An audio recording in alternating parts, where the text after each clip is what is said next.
Hola, me llamo Carlos. Hoy es sábado 6 de mayo del 2016.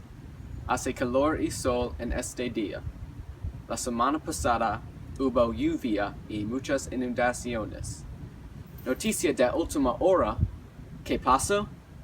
Hay una explosión a Pope High School.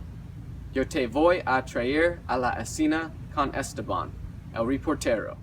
Hola, yo estoy en Pope High School, donde el fuego de repente destruyó la escuela. Hubo muchas víctimas heridas. Ahora, yo estoy aquí con Manuel. Él es testigo del fuego. Hola, Manuel. Hola. ¿Cómo el fuego comenzó? El fuego comenzó a causa del horno en la cocina que explotó. Luego, los bomberos y los paramédicos llegaron a la escena. La explosión me asustó. ¿Cuántas víctimas? No sé, probablemente un poco de las personas. ¿Cuántos murieron? Un bombero dijo que 5 personas se murieron. Ahora, yo estoy aquí con Lorenzo, una víctima y chef primero. Lorenzo, ¿cómo el fuego comenzó? No sé, ocurrió mucho rápidamente.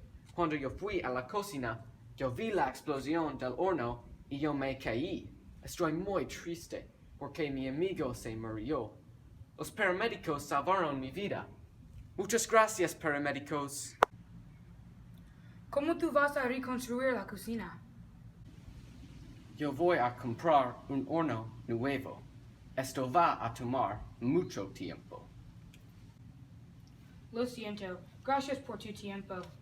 Yo tengo un video de la explosión. Aquí está.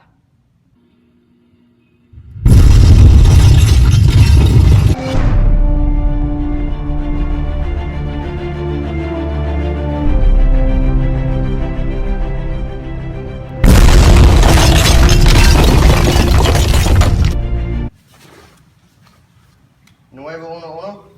Nosotros tenemos una situación. Gracias por mirarlo. Nosotros estamos pensando en las personas de Pope High School. Carlos?